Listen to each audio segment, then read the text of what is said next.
वळूयात पुढच्या बातमीकडे। एप्स्टीन फाईलमधील कागदपत्र प्रसिद्ध करण्यात आलेली आहे। अमेरिकेच्या न्याय विभागाकडून 3 लाख कागदपत्र प्रसिद्ध करण्यात आली आहे। तर अमेरिकेचे माजी राष्ट्राध्यक्ष बिल क्लिंटन यासह पॉप गायक मायकल जॅक्सन यांच्या फोटोंचा यामध्ये समावेश आहे।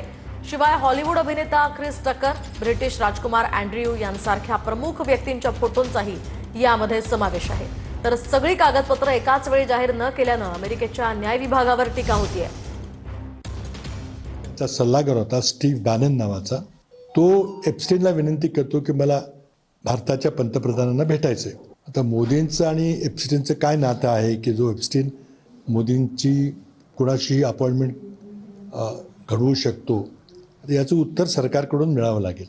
विकृत प्रवृत्तीचा माणूस आहे, ध्येय व्यापार करतो, हे माहिती असताना मग मोदींची त्याची गाठ कोणी घालून दिली? त्यांची भाषा बदलली म्हणजे त्यांच्याकडे काहीच नाही, फक्त बोलून जायचं, चर्चेत राहायचं, ते आता दुर्लक्षित झालेले आहे। त्यांच्याकडे कोणी लक्ष देत नाही। त्यामुळे प्रधानमंत्र्यांच्या बद्दल काही बोलणं झालं की मग त्याच्यामध्ये चर्चेत राहण्याचा हा केविलवाना प्रयत्न। पृथ्वीराज चव्हाण साहेबांना एका मानसोपचार तज्ज्ञाची आवश्यकता आहे, त्यांना एका सायकेट्रिस्टची आवश्यकता आहे आणि त्यामुळे कदाचित निवडणूक हरल्यानंतर त्यांचं मानसिक संतुलन हे बिघडलेलं आहे आणि त्याच्यातून अशा प्रकारच्या काहीतरी स्टेटमेंट्स ते करत आहेत। त्यामुळे गेट वेल सून।